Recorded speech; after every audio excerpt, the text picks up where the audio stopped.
Haven't been able to get out and make too many knives lately, but finished up 2 today.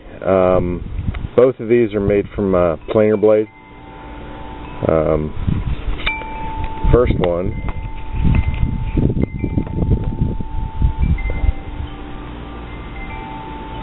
and both of them are clip points. It's got the red burlap crash guard on it.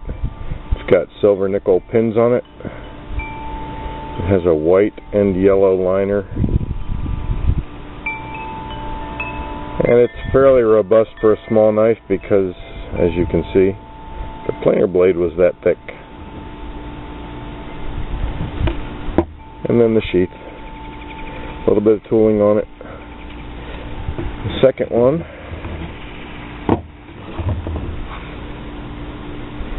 a little bit different style sheath on it. Just a pouch sheath. Again, the planer blade. The handle on this is a piece of scrap flooring. It's tiger stripe bamboo,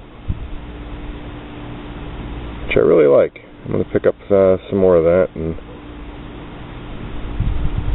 gives it an interesting look.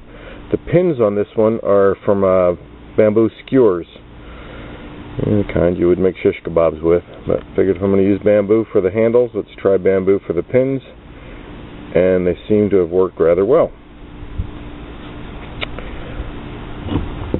So here's the 2 knives. Hopefully I can get back into knife making. Again, just life is getting in the way of that lately. And thanks for watching.